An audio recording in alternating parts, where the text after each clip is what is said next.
Hello, and welcome to podcast number 4 for Outside the Comfort Zone. I am the creator of Outside the Comfort Zone. I interview different people from around the world to see what difference they are up to making, their take on life, and what is outside their comfort zones. I'm thrilled to be accompanied by Matt Francis. Okay, a little about Matt. Matt owns an affordable menswear shop in Suffolk, England. He's 24, but looks 12. He is accidentally changing the world one unsuspecting person at a time. Thanks for joining me here today, Matt. What an entrance that was. You know what? I feel good. I feel pumped. I'm ready for this. Let's do this. Let's change the world. I feel like we've done it already, but yeah, let's get the listeners involved. Awesome. Oh man, this is going to be fun. All right, you ready for question number 1? I'm ready and waiting, willing. Okay. We'll start out easy. So, Matt, what's your journey in life been like so far at the ripe old age of 24? Let's start easy. Yeah, let's go from there. So, it's been different. I've had a lot of jobs. I never had a education past the age of 16 formally. So never done the college thing, never went to university or just in general college for anyone outside of the UK. I've just tried everything, failed at most things, but kept trying, really. It's something that I suppose, if anything I'm good at, is just giving things a go and getting knocked down. And, you know, it's like that song, isn't it? Go ahead and sing. I'm ready. Yeah, go for it. No, I mean, you get knocked down, you get up again, then they're going to keep you down. That one, the karaoke special. Right. I think that band is straight out of England as well, so that's appropriate from where you're at. Oh, I see. So that nobody's going to understand the reference. Brilliant. While we're here, there are many other bands that you've never heard of that I can spread out at any time. I have a question to that. What keeps you getting up again? The failing and the trying and the failing and the trying. How do you not get knocked down?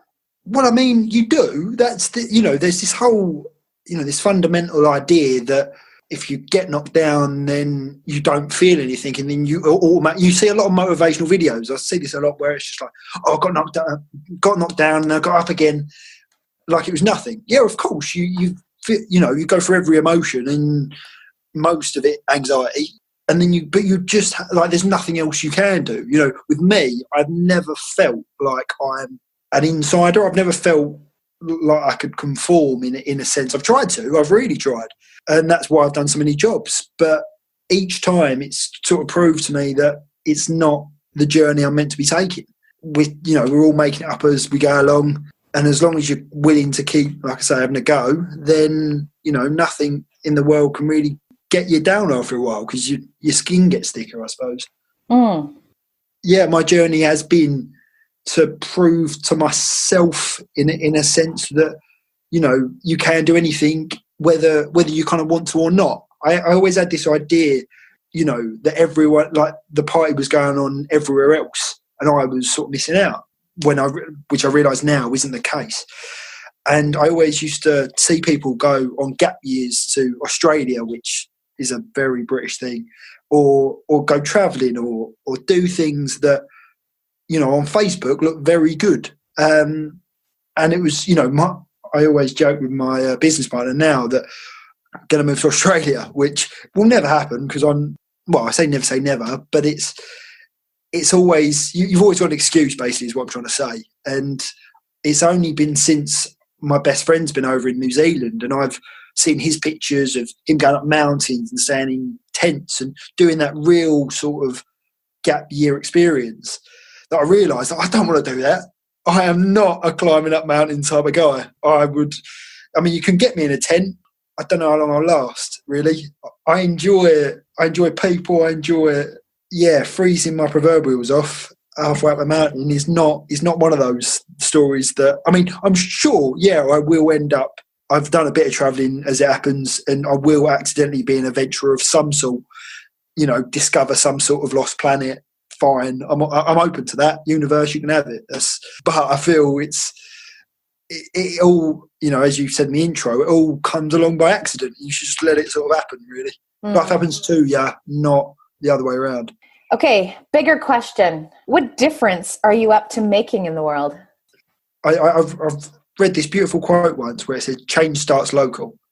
Now, for me, the way I've always thought of the bigger picture. I've always been like, right, this is what I want to achieve, this is what I want to get to, and that's it. And then not really had a sort of set structure to get there. And then I saw this quote which change starts local. And it really brought it home to me that you have to start small, you know, whether that's just helping out a neighbour, whether that's just, you know, starting a business on a market stall, you know, if that's what you want to do, or, you know, you've got to start in these small increments. And it might not even be something that you even consider as a thing. You know, I have a 90-year-old woman that I visit who's we're technically related, but technically being they're a step parent, if you like, or grandparent. And all that started off from was just conversations, and then it built into something a lot bigger than I could have ever imagined. And now we have a really close relationship. I think that's the only way you really can build something bigger. So I suppose in answer to your question, I want to change the world as much as I can. Okay, and so then, you know, there's something that we talked about when we did our pre podcast chat, and it's something that really moved me, and that was around the story that you've created, but more around the inclusivity that you're looking at as far as making a difference in the fashion world, which will have ripple effects, I'm sure. Can you talk a little bit about that piece? Like, I've been in the fashion world, if you like, in inverted commas, for 3 years, roughly. And I've noticed more and more that things are separated. If you can almost divide things up, they will. So you've got menswear, you've got women's wear, you've got shops that are aimed for sort of older people, for younger people, and you know there's all these separations. I find which I can understand. You know, it comes from different groups of people. You know, some people like, say, surfing, so they like a certain type of wear, and you know, some people like being suited and booted. I get that, but there just seems to be, for me, this whole separation thing where, you know, and especially what I suppose I'm referring to is larger sizes. Anyone who's extra large and above in any country, it seems, apart from America, can't seem to get close, or can, but they're just not very good design, or there's no design at all. There's just it just stops. It's almost like, we're not counting for you, see you later. And that inclusivity is what you were talking about. I want to be able to create something that guys who have been dismissed for their whole lives, or the various times that they've tried to go clothes shopping, to be able to come in and have a chat with someone and feel like they're part of the conversation. Because this attaches to a bigger conversation which we're having now, I suppose, politically. And, you know, look at Trump. Like, for as many people that are trying to divide people, and there's as many that are trying to bring us all together and say, look, we're all the same. And I guess I am part of that conversation of, look, we're all the same. Let's build something together, because together is better than apart. So, you know, my personal journey would be to have every person, bigger or any sort of outsider, I guess, to feel included. Because I've found it in trendy shops myself, and me being 5'9" and 10 stone, like, or I don't know the metric conversion of that, but tiny is what I'm trying to say. Still walking into a place and going, oh, am I allowed in here?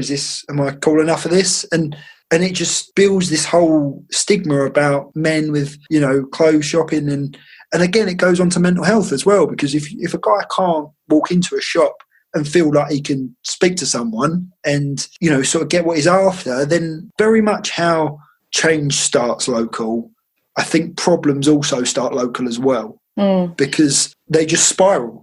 That, you know, you can't all of a sudden go into one shop because they haven't got your size, or, you know, the size you usually are is, you know, slim fit, so therefore it then becomes another issue, and you never can feel like you're included in the conversation. So it gets to a point where these guys just go, oh, you know what, I'll just order something offline and hope that it fits. You know, I had a guy that came into my shop the other day, picked up a T-shirt and went, I like it. I'm going to have it if it's there or thereabouts, which is crazy. Like, I've never walked into a shop ever, and I'm about a medium now, and you know, if it hasn't fitted perfectly, I'm not having it. And the fact that, you know, 2017, we've still got people that feel like they're a burden almost on an industry. It's a joke. Yeah. This conversation didn't. And I want to sort of make a point of this. I wasn't ever this passionate about plus size clothing to begin with. This has spiraled off into something that I couldn't even imagine. You know, and again, it goes back to a quote I saw.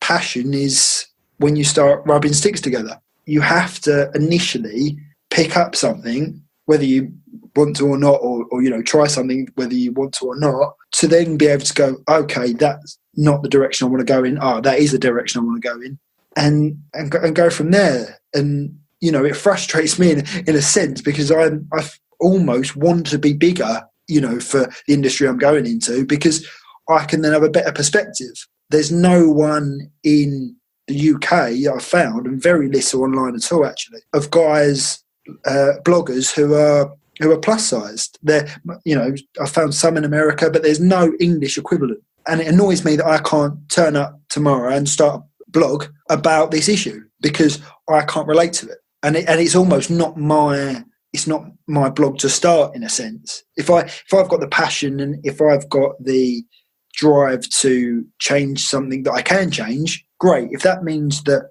someone then benefits from it, and then that reaps it's only going to get bigger, and it's only going to be more of a conversation. There's something that drives me insane when I'm shopping for clothing. And to be honest with you, I don't shop for clothing much anymore. And that is when it's the sizing now. The sizing is, it's like a large is like a small now or something. Yes. Yeah, 100%. There's no way I should be a medium. I'm not a medium build. Oh, by the way, I did the conversion, and just for our content viewers, people who go pounds, he's 140 pounds. Yeah, so you can pick me up with your little finger is what we're trying to say. But yeah, the same problem is with women. You know, the size that you actually are. Say you're a 16 in some shops, you could be an 18 or a 20 in others, which again might be an English way of doing it. Or like the whole idea of size 0 in England is about a 4. Now, nobody healthy in their right mind should be that small, but this is part of a bigger conversation in the fact that, you know, the magazines that women read, for example, as we talk about women, or even men, the fact that we don't discuss anything, the fact that, well, and it's getting better now, but it's conversation. You need to be open and say, look, this is actually what's going on. And I noticed that because I used to live in London, and living in a city is very different than living in the suburbs, if you like, because again, completely different conversation. And cities almost forget about everywhere else. Because they can. And yeah, it's wrong, really.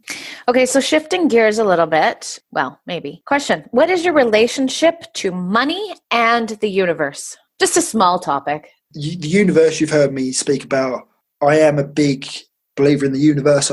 I meditate every day. I've been meditating for the last sort of year or so. It's something that is just great for the soul, the brain, your mental health, as we touched upon. I find it just centers me. I just need it to go back to center yourself. You need it to just recharge and, you know, reignite your battery. Sometimes I find that, you know, they say like sleep recharges you, which it does. But if you don't get a good night's sleep, or if you sort of stressed out and then you go to sleep and then you wake up, you kind of still are a little bit jaded. So the universe, for me, almost like a subconscious guide. When things go wrong or when things go right, I don't necessarily believe that you should, you know, be attached to either one of those. If things go well, be thankful for it, be grateful for it. But it seems to be almost like a seesaw. If you kind of go too much one end, you'll go too much the other. Humans have always looked for something bigger.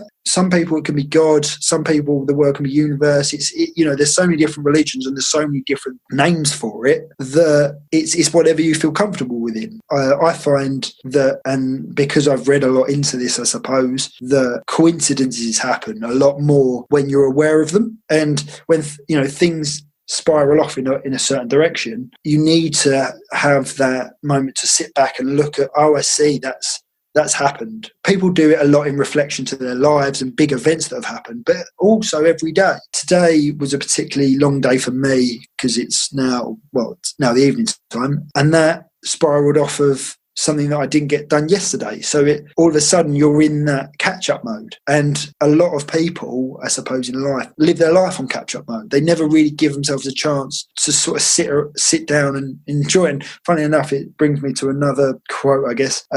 Ferris Bueller's Day Off, if anyone's watched it. And he says right at the end, and I'm going to butcher it and totally misquote it, but it says something along the lines of, if you don't stand around sometimes and look around in life, you'll miss it.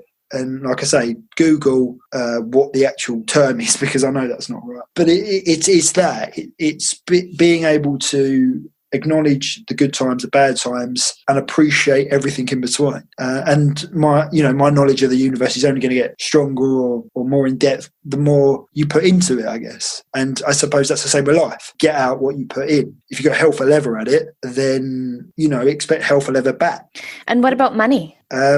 Again, very much like emotions, I try not to be too attached to them. Not to say that I haven't always been like that. I've very much been attached to emotions when I was younger, and very much the same with money. But for me, it's a constant flow. That's all life is. You just, if you've got the money, spend it. And I know that sounds out of context in someone who's 24 and doesn't really have that much in regards to, I suppose, material wealth or responsibilities. But, stagnation kills, whether that's your happiness, whether that's your health. You need to constantly be okay with letting everything go and then expecting it to come back to you, because it will. And I know that's a hard thing to get your head around, because I'm still getting my head around myself. But you have to just give yourself up to the idea that you're not in control. And the reason I sort of choked on that is because that's something that I've struggled with quite a bit, in that half of me is very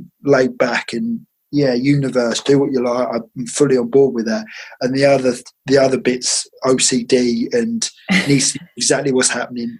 Fills his socks every morning to make sure that both pairs of socks are the same, because all I wear is white socks, because if this is going to be a regional joke, but I'm from Essex, so that's all we do. And I've got a bundle of white socks, and I have to make sure that they're roughly around the same age.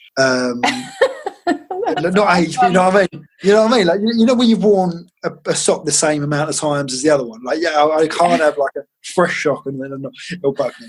So Mr. Universe, who lets everything flow and everything. Like, you can have everything, but not with socks. The buck stops with the socks. Yeah, that should be a quote. What that is. What's your life motto, Matt? The buck stops with the sock. Don't, because there's those little idiosyncrasies of mine that I'm just like, even when we arranged to speak. Now, I wanted to get my meditation in, but I knew I couldn't, so I tried to delay it a bit and say, can we chat later? And I can't. Yeah, but the timing, it just doesn't add up.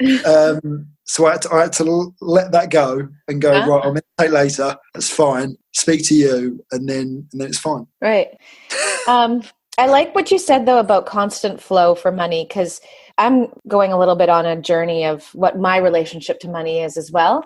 And so when I ask you this question, I have been reading books around like the soul of money, which is really focused on that flow, and also, the giving and then the getting, and how even people with loads of money still feel the pressure or bogged down with money. And so that I'm always curious about what people's takes are on it. And I really like that constant flow piece. And I'm trying to bring that more back to my life as well. So thank you for contributing to me. It's fine. I'll contribute to anyone and who'll have me, really. But no, there's an interesting quote, again, not that he lives his life by quotes, but I'm bringing out a book of quotes, by the way. No, I'm joking. You probably should. Yeah. No, for me, there's something I heard very young, because I've never really been attached to money.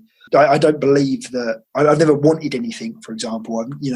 It's not something I've ever strived for. But someone said that, it doesn't matter whether you've got too little of it, too much of it. Money always becomes an issue, and it seems to be that's it's back to that seesaw thing again, isn't it? If you're too little of it, and then the seesaw's up one end, but too much of it, it's up the other end. If you can try as much as you can, and again, I understand that everyone's in a difficult situation with month to month or whatever it is, but just kind of balance it out as much. Life is balance. Life is balance and flow. Things can't flow if they're not stable. Someone said to me a few years ago, when I was sort of running around doing different things and not really had much structure, that fundamentally you need a roof over your head, somewhere almost to call home, and food in your belly, and then everything else builds off from there. If you haven't got a starting point, then how are you meant to get that flow going? Because the flow doesn't almost know where to start.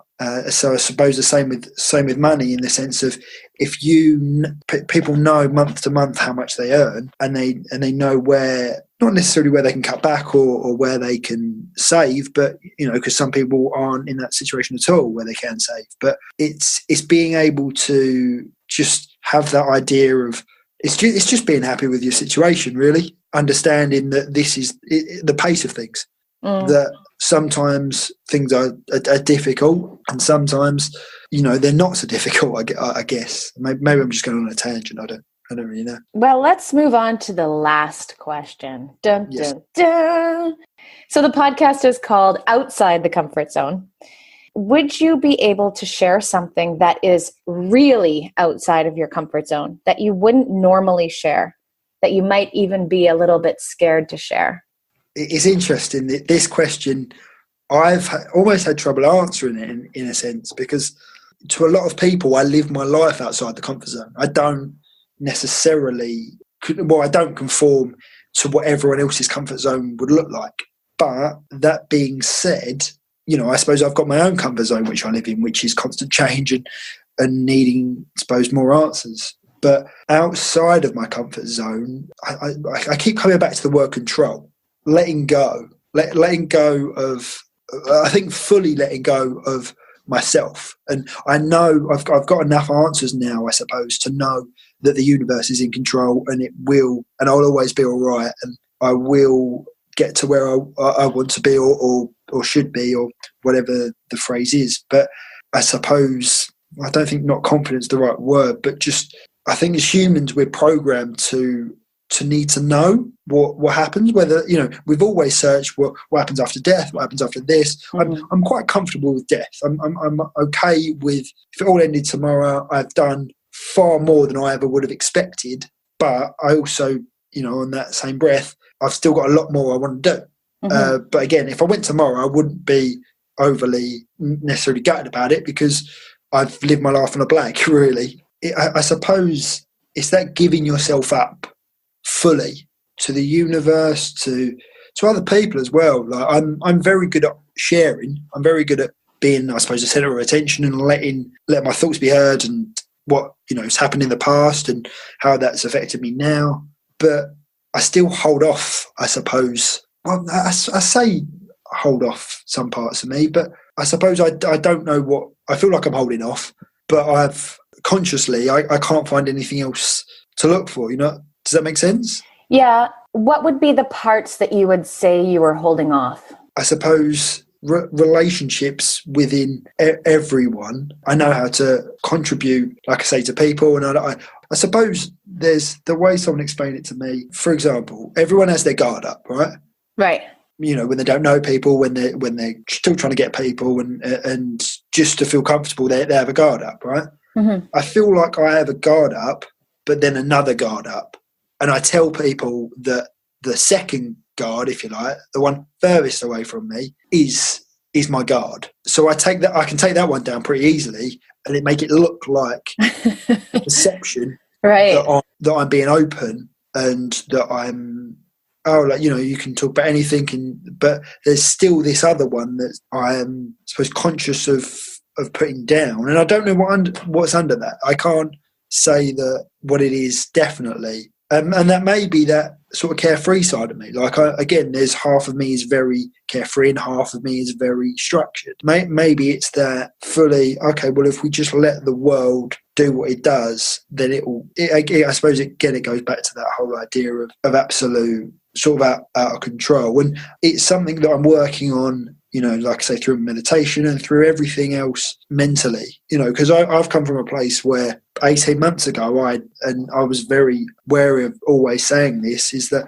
I had almost high functioning anxiety. Like I couldn't, the reason I went from job to job, I couldn't understand, one, why people would do, just a job just for the sake of it, but also why I was putting myself through it. But it was also something out of my control there. Like I would do it, I suppose, because everyone gets in a routine of things, even if it is a mental routine. And it's only been, like I said, the last sort of 18 months where I've stabilised myself in a home and like I say, started meditating and really just looking within myself for the answers, because I know the answers are there. Fundamentally, we all hold the answers, and that's something, I suppose, that is something that's probably a massive player in it. The whole idea of believing yourself. I can very much in this podcast, it looks like I know what I'm talking about. It looks like, oh, he's got his proverbials together. I'm really trying not to swear because you can. No, I like, it really looks like I've got myself together. And I find that, you watch a lot of these motivational videos and it's like, oh yeah, I can do that. But you've still got your own insecurities, which aren't dealt with in those motivational videos. Mm-hmm. Yeah, it's for me the giving yourself over to your core self, which is the universe, which is all of this. Like we all have the universe inside of us. As much as people look out externally for it, we're all internal. All the way we all perceive life, the way we talk about life it's all our internal doing. Right. This conversation we're having, you're hearing different things to what I'm saying, and I'm saying things, vice versa. It's not something that we're consciously doing, it's subconsciously. I heard that saying, I like that, I'll bin the rest of it off. And that, that's what we're doing every day. That's why people are misheard, that's why arguments is because misunderstandings. Yeah, and I suppose that ties it in really nicely with everything else. We're all misunderstood. And the reason, I do I've got the menswear shop at the moment and going on about the plus sizes is because I've found a misunderstanding that I can departmentalise and try and fix and try and solve. And I suppose everyone has got their own issue that can be solved externally, but they have to look internally first. I just want to come back to something that you said with the wall, yes. And then the wall. Yeah. Is the second wall the one that you don't think anybody else sees, let's say, because you've let down the other wall? Is it protecting something? Yeah, I expect so. I mean, I don't think I even know what's behind it necessarily. I think I'm frightened to look in a sense. But because I'm so good at hiding that, like I say, I can be very open if I want to, if I want to be, and I can tell you all about my life and, be okay with that. But it's not letting, because it's not letting my boundaries down, because I've done it before and it's almost well versed. But this other one, it's, like I say, it's probably more raw emotions, which are something that I'm yet to deal with at the moment. It's something that I can't tell you exactly and explain over sort of podcast really, because we're all work in progress. I am the best version of myself in a what's the word for like bigging yourself up? All I keep thinking about is there's like this, like a vulnerability that, yeah, like it's kind of like the first wall presents as you're open and you know what's going on, but it's the vulnerability maybe behind the second wall that is outside of your comfort zone. And I don't have to be right, but it's just something that I'm hearing. Yeah, being vulnerable to what everyone else wants to hear. I think I've got a good idea, I suppose, in what people want to hear. So I can be vulnerable in that sense, in inverted commas, because then they get the kick out of it. Mm-hmm. But actually helping myself, it's something that I'm not sure what that is yet. Being vulnerable, I couldn't tell you, oh, this is the thing that's making me feel vulnerable. I'm going to start looking into that, or what. It's something that's within me that in my journey through life, and this is the letting go side of me, is I'm 24 now. I'm not at the age to learn that lesson yet. That lesson might be at 27, might be at 33, might be at 40, might be at 77. Mm-hmm. But it's being open enough to go, look, okay, I'm still flawed, but I'm working on it. That vulnerability that we were talking about, the putting up the guard and the letting it down, relates to something that I never necessarily thought that it related to. But very much when we were talking about the constantly being able to get knocked down and get back up again, adding that thicker skin. A lot of people talk about the positives of having a thick skin, because every time you get hurt, you learn something and you build on it and you end up having a really thick skin. But also, I think for me, it emotionally might put another skin on that as well, which isn't always good. But there seems to be a way in the human mentality, which is and I suppose the way you explain it, I guess, is you become a millionaire and then you give loads to charity. You have to help yourself before you help others. That's, you put the mask on yourself first in a plane crash, and then you put a mask on someone else, because then you're at your strongest to then help someone else. Mm-hmm. I guess for me, I haven't fully helped myself yet. I'm getting there. I haven't fully churned myself out completely to then be able to help someone else, if you know what I mean. Mm-hmm. And I saw something again today, because I love a quote, it was something along the lines of ego. We live in a very egocentric world at the moment. Mm-hmm. The current political climate, the current climate just in general is very ego-driven. That whether that's Trump in America, whether that's Kim Jong-un in North Korea, whether that's Brexit and the UK, it's all very egocentric. Now, the way, I suppose personally, I know how how the ego works in a sense, is you have to almost break your back to then heal yourself.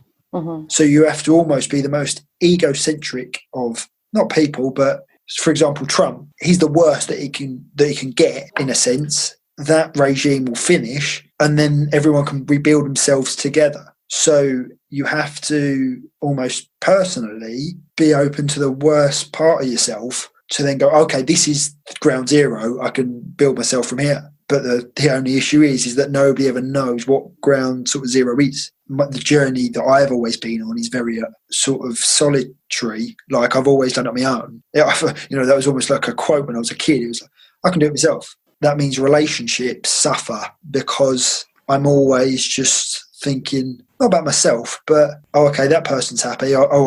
This is what I'm doing to make them happy. I'll keep doing that, but then I'll keep myself to myself. So people miss out on you. Yeah, and because I'm so worried about everyone else fixing their problems that you put yourself to one side because it's for the greater good, maybe. And that's not meant to be a sad thing, or that's not meant to be bless him, because I get that a lot. I suppose if I can't help myself, then how the hell is someone else? Because I can't tell them. I can't tell them that, it's this. Oh, this is my issue.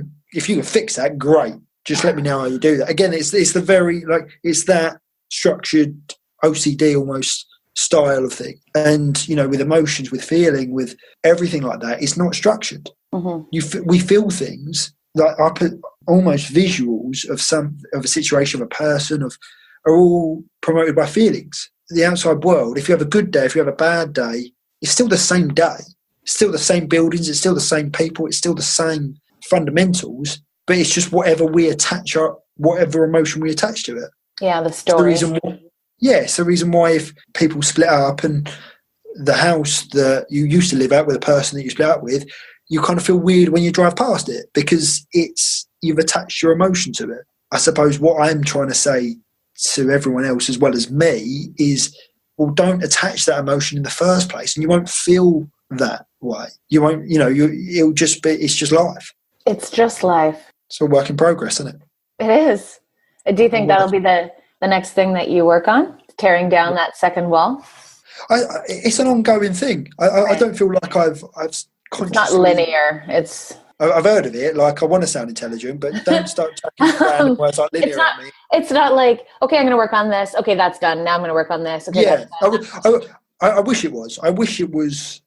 Like, I suppose the way I explain that is subconscious and conscious. I wish it was a conscious thing that I could go, I just have to get very much like the jobs thing. Oh, okay, tick that off. Don't like that. Tick that off. Don't like that. Oh, found something I liked. But this isn't that. It's an ongoing thing.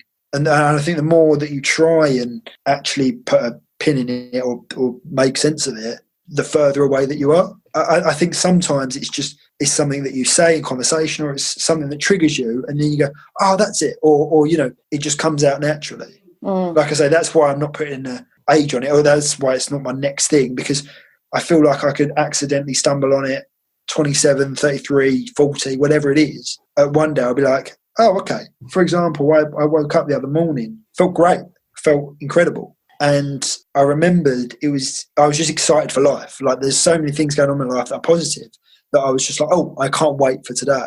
And I remember feeling like that when I was in a relationship. And I thought that because it was your first love and that sort of thing, you think that emotion, you can only get that through that relationship.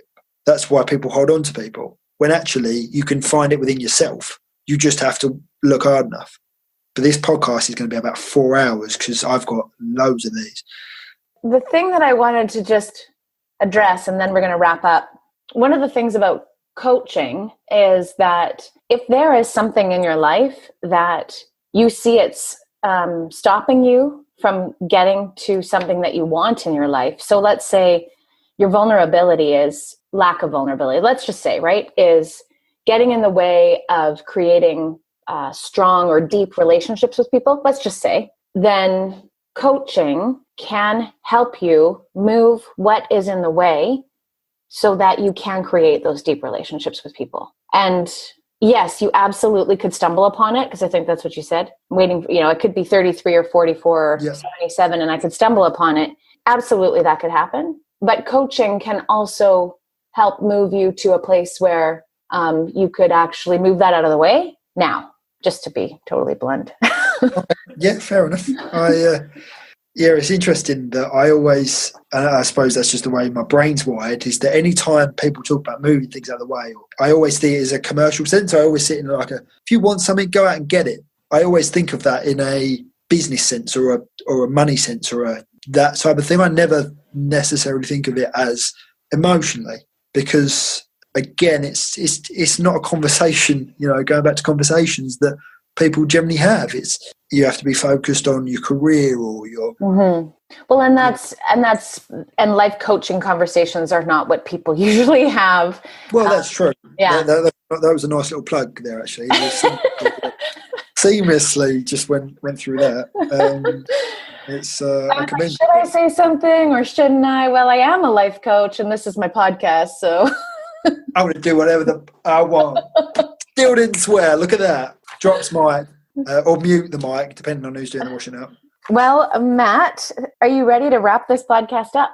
Yeah. Let's wrap this baby up. Let's go on holiday and sit in the sunshine. So I acknowledge you, Matt, for coming and sharing all of all of your thoughts. And I said this in the pre-chat, and I'll say it again. I can't believe you're 24, because the wisdom that you bring to the conversations that we have it's just that somebody who is your age feels like you have gone through so much self-development and just awareness and presence, and for you to be able to see where you're going, the difference that you want to make in the world, how your journey has impacted your life so far in both positive and negative ways is it's inspiring, actually. I can't wait to see what happens in the next 5, 10, 15, 20 years. We have to stay friends, Matt. Yes, that's fine. I'm constantly being pleaded with friendships, but no, I'm joking. 100%. It's weird when, and me being very English, I'm better at taking compliments now. Always been told, if someone compliments you, say thank you. And so thank you. I appreciate that. And I do take it on board. But it's also very weird being English, being complimented, being like, yeah, well, I still look 12. So there's that. And, we'll meet up again in 15 years and I'll have facial hair. Like, you know, it's so hopes to have facial hair. Universe, please, anything will do. No, so thank you very much. I appreciate that. And okay, great. So, and the other thing, I just wanted to, we never managed to work this into the script, so it's going to be super awkward now, but ladies, Matt is eligible. No, really? So you've listened to all of that and you've gone, oh, you know what I need? Oh, you know what I need? Yeah, so I'm not even coming to anyone near soon. Coming to a cinema? No, he's not. Any parting words from yourself, Matt, before I do my big end spiel? Is there anything else to say? Is there really? That's also hilarious. If you haven't worked it out, we've been stifling our laughs for however long this has been. Yeah, just crack on, innit? Ready? Crack on. In the most British way possible. All right, Matt. Well, I'd like to extend a huge thanks to you for playing with me today on my podcast. That's a wrap from Outside the Comfort Zone. Please be sure to visit onfocuscoaching.ca to check out all of the other goodies and blog posts that I've put on there. And remember, it's your life. It's your possibility. Let's create. Have an awesome day. Thanks, Matt.